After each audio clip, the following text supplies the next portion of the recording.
Hello बच्चों, स्वागत है आप सबका हमारे इस नए लेक्चर में नंबर सिस्टम्स के। और बच्चों, आपको याद ही होगा कि हमारा जो लास्ट लेक्चर था उसमें हमने देखा था कि डेसिमल एक्सपेंशन जो होता है रैशनल का, वो टर्मिनेटिंग या नॉन टर्मिनेटिंग बट रिपीटिंग होता है, और जो डेसिमल एक्सपेंशन होता है इररेशनल का, वो non terminating and non repeating होता है।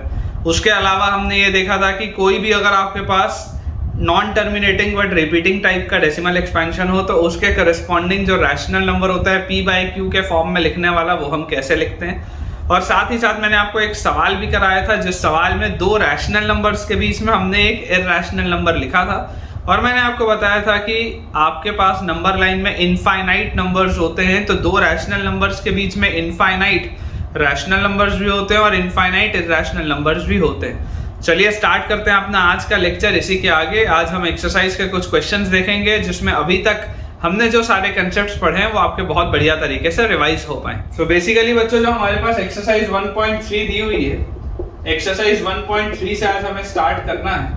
अब एक्सरसाइज 1.3 में जो सबसे जो बच्चों पहला सवाल है, काफी आसान सा एक क्वेश्चन है। आपके पास फर्स्ट क्वेश्चन में कुछ फ्रैक्शंस दिए हुए हैं, कुछ रैशनल नंबर्स दिए हुए हैं, और आपसे ये पूछा जा रहा है कि इन रैशनल नंबर्स का जो डेसिमल एक्सपेंशन होगा वो टर्मिनेटिंग होगा या नॉन टर्मिनेटिंग बट रिपीटिंग होगा, ये हमें बताना है। जैसे हमारे पास इसमें पहला जो इसमें दिया हुआ है, फर्स्ट क्वेश्चन के फर्स्ट पार्ट में दिया हुआ है 36/100। अब 36/100 अगर आपके पास लिखा हुआ है, मतलब आप तो यार ये देख के ही बोल सकते हैं कि 36/100 तो क्या होता है, 0.36 होता है। और अगर ये 0.36 होता है, मतलब ये तो क्या होगा, ये टर्मिनेटिंग होगा। इसमें तो कोई सोचने की बात ही नहीं है। देखिए, डेसिमल के बाद एक समय के बाद जाके ये टर्मिनेट हो चुका है, एक पोजीशन के बाद ये टर्मिनेट हो चुका है, तो this is terminating decimal expansion. उसी तरीके से देखिए, सेकंड वाला अपने पास इसमें बच्चों लिखा हुआ है 1/11। अब मैं आपको एक ट्रिक भी बताऊंगा, है ना, एक ट्रिक भी बताऊंगा जिससे डायरेक्टली कैसे सॉल्व करते हैं। मैं 1/11 को पूरा सॉल्व नहीं कर रहा, ठीक है, वो आप अपने लिए होमवर्क के रूप में रखिएगा कि आप 1 अंदर लिख के 11 डिवाइजर में लिख के पूरा सॉल्व करके निकालिएगा। मैं डायरेक्टली आपको बता रहा हूँ, और डायरेक्टली कैसे बता रहा हूँ यही मैं आपको ट्रिक थोड़ी देर में बताऊंगा। 1/11 को जब आप सॉल्व करेंगे तो आप पाएंगे ये आएगा non terminating but repeating, non terminating but repeating. आप देख लीजिएगा बच्चों, ये चीज आ जाएगी। 1/11 आपके पास आएगा नॉन टर्मिनेटिंग बट रिपीटिंग, ठीक है। डायरेक्टली कैसे बताते हैं आपको सिखाऊंगा थोड़ी देर में। थर्ड अपने पास जो क्वेश्चन लिखा हुआ है, थर्ड क्वेश्चन में बच्चों अपने पास दिया हुआ है थर्ड पार्ट में 4 1/8 मिक्स्ड फ्रैक्शन। मिक्स्ड फ्रैक्शन है 4 1/8। देखेंगे अगर ध्यान से तो 8 into 4 is 32 plus 1 is 33/8। ये अपने पास लिखा हुआ है 8 4 32 and 1 33/8। इसको भी मैं पूरा सॉल्व नहीं कर रहा हूँ, चाहूँ तो कर भी सकता हूँ, लेकिन डायरेक्टली देखकर मैं बता सकता हूँ कि ये टर्मिनेटिंग होगा। आप होमवर्क के लिए बच्चों इसको रखिएगा, और मुझे कमेंट्स में आप बताइएगा भी कि इनके डेसिमल एक्सपेंशन एग्जैक्टली आते कितने। 1/11 का डेसिमल एक्सपेंशन क्या आ रहा है मुझे कमेंट्स में बताइए। 33/8 का डेसिमल एक्सपेंशन क्या आ रहा है आप मुझे कमेंट्स में बताइए, इसको ध्यान से देख के। इसके बाद फोर्थ वाला जो अपने पास पार्ट लिखा हुआ है, ठीक है, फोर्थ वाले पार्ट में बच्चों अपने पास दिया हुआ है 3/13। अगेन इसको भी बच्चों देखकर मैं बता सकता हूं कि 3/13 जो होगा, 3/13 के करस्पॉन्डिंग भी जो डेसिमल एक्सपेंशन आएगा that will be non terminating but repeating, non terminating but repeating. ये अपने पास आएगा इसका decimal expansion, non terminating but repeating 3/13 का। सॉल्व मैं नहीं कर रहा हूं, आप खुद से करिए सॉल्व और मुझे कमेंट्स में बताइए। फोर्थ के बाद जो फिफ्थ हमारे पास इसका पार्ट दिया हुआ है, फिफ्थ पार्ट में हमारे पास है 2/11। अगेन 2/11 में देख के डायरेक्टली बता सकता हूं कि 2/11 will be again non terminating but repeating, ठीक है। आप इसको खुद से एक बार सॉल्व करके देखिएगा। कहीं पर अगर आप फंस जाएं तो मुझे कमेंट्स में आप बताइएगा, अपने डाउट्स पूछिएगा, और अगर आपका आंसर आ जाए तब भी मुझे कमेंट्स में आप बताइएगा कि आपका आंसर क्या आ रहा है। एंड क्वेश्चन नंबर 1 का बेटा जो लास्ट पार्ट अपने पास दिया हुआ है दैट इज सिक्स्थ पार्ट, ये अपने पास है 329/400। ये अपने पास दिया हुआ है 329/400। ये आपके पास बच्चों आएगा टर्मिनेटिंग। मैं सिर्फ देखकर आपको बता सकता हूं कि ये टर्मिनेटिंग आएगा। कैसे मैं डायरेक्टली बता रहा हूँ, अभी इस एक्सरसाइज में ये क्वेश्चन है उसमें आपको पता चलेगा। और ये जो कंसेप्ट है वो क्लास 10th में भी है। जो डायरेक्टली देखकर हम बता देते हैं ना कि टर्मिनेटिंग होगा या नॉन टर्मिनेटिंग बट रिपीटिंग होगा, ये डायरेक्टली देखकर कैसे बताया जाता है ये क्लास 10th में सिखाते हैं। इस पर बेस्ड एक सवाल आपकी इस एक्सरसाइज में भी है, मैं आपको अभी 9th में ये चीज सिखा दूंगा। 329/400 अगर आप ध्यान से बच्चों करेंगे तो आपके पास ये आ जाएगा टर्मिनेटिंग। ठीक है, तो ये तो अपने पास आगे बच्चों क्वेश्चन नंबर 1, अपन इसे क्लियर करते हैं। आप इसमें सारे को सॉल्व करें अच्छे से और मुझे कमेंट्स में इसका आंसर बताएं। बच्चों अब फर्स्ट वाले क्वेश्चन के बाद हमारे पास क्वेश्चन नंबर 2 दिया हुआ है। क्वेश्चन नंबर 2 काफी आसान है, इसलिए मैं उसको सॉल्व नहीं करूंगा। Question number 2 is very easy. Basically आपको बच्चों इसमें बोला जा रहा है कि अगर 1/7 का डेसिमल एक्सपेंशन आपको पता है तो 2/7, 3/7, 4/7 इन सब के आपसे डेसिमल एक्सपेंशन पूछ रहे हैं। तो यार बहुत आसानी से आप कर सकते हैं ना, जो भी 1/7 का आएगा उस पूरे डेसिमल एक्सपेंशन को आप 2 से मल्टीप्लाई कर देना, उस पूरे डेसिमल एक्सपेंशन को आप 3 से मल्टीप्लाई कर देना, उस पूरे डेसिमल एक्सपेंशन को आप 4 से मल्टीप्लाई कर देना, आपको आंसर मिलते रहेंगे। ये जो भी डेसिमल एक्सपेंशन आएगा इसको आप 2 से मल्टीप्लाई करेंगे तो 2/7 आ जाएगा, इसको आप 3 से मल्टीप्लाई करेंगे तो 3/7 आएगा, इसको आप 4 से मल्टीप्लाई करेंगे तो 4/7 आएगा। तो बहुत आसान सी ये चीज है, इसमें अपन बिल्कुल भी टाइम वेस्ट नहीं करेंगे। ऐसे सवाल आपके एग्जाम में आते भी नहीं है, तो अगर आप चाहें तो आप इसको सेफली कट भी कर सकते हैं। इस तरीके के सवाल जनरली स्कूल के एग्जाम्स में नहीं आते। इंपॉर्टेंट है बच्चों हमारे पास question number 3। Question number 3 is very important. इस तरीके के सवाल हमने लास्ट लेक्चर में भी किए थे, तो अपन क्वेश्चन नंबर 3 अच्छे से करते हैं। क्वेश्चन नंबर 3 में अगेन आपको कुछ non terminating but repeating decimal expansions दिए हुए हैं, जिसको आपको रैशनल फॉर्म में कन्वर्ट करना है, p/q के फॉर्म में कन्वर्ट करना है। तो हमारे पास क्वेश्चन नंबर 3 में जो फर्स्ट पार्ट दिया हुआ है दैट इज 0.6 बार। 0.6 बार को आपको कन्वर्ट करना है किसमें, रैशनल फॉर्म में।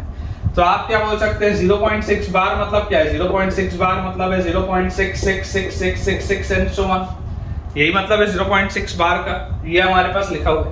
तो अप्रोच क्या होगा? अप्रोच होगा कि आप x मान लीजिए इसको 0.66666 एंड सो ऑन, इसको आप मान लीजिए x। ये आप देख सकते हैं कि रिपीट हो रहा है, ये कभी भी टर्मिनेट नहीं हो रहा है, तो आपने इसको x मान लिया। अब मैं क्या बोलूंगा, मैं इसको करूंगा 10 से मल्टीप्लाई। तो जैसे ही मैं इसको 10 से मल्टीप्लाई करूंगा तो मेरे पास देखिए 10x की वैल्यू क्या आ जाएगी, 6.66666 एंड सो ऑन। ये मेरे पास आ जाएगी 10x की वैल्यू। और मुझे जो ऑब्जर्व करना होता है, कंसेप्ट आप याद करिए बच्चों, ऑब्जर्वेशन क्या होता है? ऑब्जर्वेशन ये होता है कि डेसिमल के बाद जो चीज लिखी होनी चाहिए वो सेम होनी चाहिए। आप देख सकते हैं यहाँ पर भी डेसिमल के बाद कंटिन्यूअसली 6 लिखा है, यहाँ पर भी डेसिमल के बाद कंटिन्यूअसली 6 लिखा है। अगर हम इसे इक्वेशन 1 और इसे इक्वेशन 2 बोल दें, और अगर हम बोलें कि इक्वेशन 2 में से हम इक्वेशन 1 को सब्ट्रैक्ट करते हैं, तो जैसे ही आप इसे सब्ट्रैक्ट करेंगे देखिए 10x में से x सब्ट्रैक्ट होगा, और यहाँ पर ये डेसिमल के बाद की पूरी कहानी और डेसिमल के बाद की पूरी कहानी तो खत्म हो जाएगी। तो कुल मिला के 6 - 0 आएगा विच इज 6। तो 10x - x होता है 9x। इसकी वैल्यू अगर 6 आ रही है तो x की वैल्यू क्या आ जाएगी, 6/9 which comes out to be 2/3। मतलब कि आपका जो फ्रैक्शन आ रहा है वो फ्रैक्शन क्या आ रहा है, वो फ्रैक्शन आ रहा है 2/3। मतलब जब आप 2 को 3 से डिवाइड करेंगे तो आपके पास क्वोशंट जो आएगा, क्वोशंट क्या आएगा 0.66666 एंड सो ऑन। तो आई होप आपको ये वाला पॉइंट क्लियर हुआ होगा। इसे क्लियर करते हैं, अगले सवाल की तरफ आगे बढ़ते हैं। अब इसका ही बच्चों जो सेकंड पार्ट अपने पास दिया हुआ है, सेकंड पार्ट में हमारे पास लिखा हुआ है 0.47 बार, और जो बार लगा है वो 7 के ऊपर है, पूरे 4 और 7 के ऊपर नहीं है। बार जो है वो सिर्फ और सिर्फ 7 के ऊपर लगा हुआ है, और आपको बोला जा रहा है कि आप इसको भी रैशनल नंबर में कन्वर्ट करिए। ये देखिए, अगर आप इसको ध्यान से देखेंगे तो इसका मतलब क्या है, ये लिखा हुआ है 0.4 और 7 के ऊपर बार है, मतलब 7 बार लिखा हुआ है। 7 के ऊपर बार है मतलब 7 बार लिखा हुआ है। तो यार यहाँ से मुझे क्या समझ में आता है कि अप्रोच वही है, आप x को मान लीजिए 0.4 और बार हमने लिख लिया 7, ये हमने लिख लिया x को। और तरीका अगेन वही है कि आप इसको जैसे ही 10 से मल्टीप्लाई करेंगे तो 10x की वैल्यू हमारे पास आएगी 4.777777 एंड सो ऑन। अब यहाँ पर आपको ऑब्जर्व करने की जरूरत है। क्या ऑब्जर्व हमें करना है? हमें ये देखना है कि क्या डेसिमल के बाद सेम चीज लिखी है क्या। तो आप पाएंगे कि नहीं है, डेसिमल के बाद सेम चीज तो नहीं लिखी है। यहाँ पर डेसिमल के बाद 4 है, यहाँ पर डेसिमल के बाद 7 है, दोनों अलग अलग है। तो अगर दोनों अलग अलग है तो एक दफा और मल्टीप्लाई करना पड़ेगा। तो जैसे ही आप इसको 10 से और मल्टीप्लाई करेंगे तो अब 100x की वैल्यू क्या आ जाएगी, 47.77777 एंड सो ऑन। ये हमारे पास आ जाएगी इसकी वैल्यू। अब जैसी बच्चों ये वैल्यू आई, अब आप ध्यान से देखिए, डेसिमल के बाद पूरा 7 लिखा है, डेसिमल के बाद पूरा 7 लिखा है। अब मेरे फायदे की चीज है, क्योंकि मुझे वही दो इक्वेशंस को चुनना होता है जिन्हें जब मैं सब्ट्रैक्ट करूंगा तो डेसिमल के बाद की पूरी चीज सब्ट्रैक्ट हो जाएगी। तो अगर हम इसे इक्वेशन 1 बोलें, इसे इक्वेशन 2 बोलें और इसे अगर हम बोले इक्वेशन 3, और बच्चों मैं आपको बोलूं कि इक्वेशन 3 में से हम ऐसा करते हैं इक्वेशन 2 को सब्ट्रैक्ट कर देते हैं, क्योंकि डेसिमल के बाद सेम चीज लिखी है। तो जैसे ये डेसिमल के बाद वाली सेम चीज को मैं कट करूंगा, तो डेसिमल के बाद वाली सेम चीज को कट करते ही मुझे क्या फायदा होगा, देखो ये 7 वाली पूरी चीज तो कैंसिल आउट हो जाएगी, तो मेरे पास बचेगा क्या, 100x minus 10x, 100x minus 10x is equal to, ये डेसिमल के बाद वाली पूरी चीज कैंसिल हो गई है, 47 माइनस 4, 47 माइनस 4 कितना होता है 43। तो यार यहाँ से अपने पास आ गया 90x इज इक्वल टू 43, तो x की वैल्यू क्या आ जाएगी, x will be equal to 43/90। x की वैल्यू बच्चों हमारे पास आ जाएगी 43/90, मतलब कि 43/90 जो है वो वाला फ्रैक्शन है जिसे जब आप सॉल्व करेंगे तो ये आपको डेसिमल एक्सपेंशन मिलेगा। तो करेक्ट आंसर है 43/90, बिल्कुल बच्चों अपन ने ठीक सॉल्व किया। इसके अलावा एक और अपने पास पार्ट दिया हुआ है, ये क्वेश्चन नंबर 3 का सेकंड पार्ट था। अब हम क्वेश्चन नंबर 3 का ही बच्चों थर्ड पार्ट देखते हैं। थर्ड पार्ट में हमारे पास लिखा हुआ है 0.001 बार, और इस बार जो बार लगा हुआ है वो तीनों के ऊपर है, इन तीनों के ऊपर ये हमारे पास चीज लिखी है। अब अगर यार ये चीज मेरे पास लिखी हुई है तो इसका मतलब क्या है, अगेन देखिए मेहनत वाला सवाल है बच्चों, मेहनत वाला सवाल है। ऑब्जर्व अगर मैं करूं, मतलब ये मेरे पास लिखा हुआ है 0.001 001 001 001 एंड सो ऑन, ये मेरे पास लिखा हुआ है। 001 के ऊपर बार है, मतलब ये 001 बार बार आ रहा होगा, ये इसका मतलब होगा। तो हम x मान लेते हैं, किसको हम x मान लेते हैं, इसको 0.001 001 001 001 एंड सो ऑन, इसको आप x मान सकते हैं। फिर अप्रोच क्या है, 10 से मल्टीप्लाई करते हैं, तो देखिए 10x की वैल्यू क्या आएगी हमारे पास, तो 10x की वैल्यू आएगी मेरे पास, ये एक डेसिमल आगे जाएगा तो 0.01 है ना, ये डेसिमल आगे जाएगा तो 01, फिर 001 फिर 001 फिर 001 एंड सो ऑन, ये चीज आएगी मेरे पास लिखी हुई। क्या डेसिमल के बाद सेम चीज लिखी है क्या, तो सेम चीज नहीं लिखी है। यहाँ पर डेसिमल के बाद 2 बार 0 है फिर 1 है, यहाँ पर डेसिमल के बाद 1 बार 0 है फिर 1 है, तो सेम चीज नहीं है, मतलब दोबारा 10 से मल्टीप्लाई करेंगे। तो जैसे ही आप इसको दोबारा 10 से मल्टीप्लाई करेंगे तो अब 100x की वैल्यू क्या आएगी, एक बार जैसे ही आपने इसको 10 से मल्टीप्लाई किया तो ये आगे आया, तो 0.1 001 001 001 एंड सो ऑन, ये आपके पास आ गया लिखा हुआ। अब मैं देखता हूं क्या डेसिमल के बाद सेम चीज लिखी है क्या, तो यहाँ पर देखो डेसिमल के बाद 1 है, यहाँ पर 01 है, यहाँ पर 001 है, अभी भी सेम नहीं, अभी भी सेम नहीं है, मतलब कि आपको फिर से 10 से मल्टीप्लाई करना पड़ेगा। जब तक डेसिमल के बाद आपको सेम चीज ना मिले आप अपना प्रोसेस जो है बच्चों वो कंटिन्यू करते रहेंगे, इस बात को याद रखिए। 10 से मल्टीप्लाई करते ही मेरे पास आ गया 1000x, 1000x की वैल्यू अब देखो क्या आ गई, 10 से फिर मल्टीप्लाई किया तो अब आ गया 1.001 001 001 एंड सो ऑन, ये अपने पास आ गया। यहां से फायदा होगा, क्या फायदा होगा, देखो डेसिमल के बाद यहां भी 001 था 001 था, डेसिमल के बाद यहां भी 001 है 001 है, सेम चीज मिल गई। मतलब कि अगर मैं इसे इक्वेशन फर्स्ट सेकंड थर्ड और फोर्थ बोलूं, फर्स्ट सेकंड थर्ड और फोर्थ बोलूं, तो मुझे जो पैटर्न दिखाई देता है वो ये है कि अगर मैं इक्वेशन 4 में से इक्वेशन 1 को सब्ट्रैक्ट कर दूं, अगर मैं इक्वेशन 4 में से इक्वेशन 1 को सब्ट्रैक्ट कर दूं तो देखो डेसिमल के बाद जो चीजें लिखी हैं वो सेम है, डेसिमल के बाद की चीजें सेम है, मतलब 1000x में से x आप सब्ट्रैक्ट करेंगे, 1000x में से जैसे आप x को सब्ट्रैक्ट करेंगे तो यहाँ पर आप देखिए डेसिमल के बाद वाली पूरी चीज तो कैंसिल आउट हो जाएगी, तो यहाँ पर है 1, यहाँ पर है 0, तो 1 माइनस 0 क्या होता है 1 होता है। तो यार ये अपने पास क्या आ गया 999x इज इक्वल टू 1, तो x की वैल्यू क्या आ जाएगी 1 डिवाइडेड बाय 999, मतलब कि जब आप 1 को डिवाइड करेंगे 999 से तो जो आपके पास डेसिमल एक्सपेंशन आएगा वो डेसिमल एक्सपेंशन क्या होगा, नॉन टर्मिनेटिंग बट रिपीटिंग, और वो होगा कौन सा 0.001 बार। तो आई होप बच्चों ये दोनों सवालों से आपके वाला कंसेप्ट बहुत अच्छे तरीके से क्लियर हुआ होगा। एक लास्ट बच्चों अपना सवाल है क्वेश्चन नंबर 4 आज के लेक्चर का।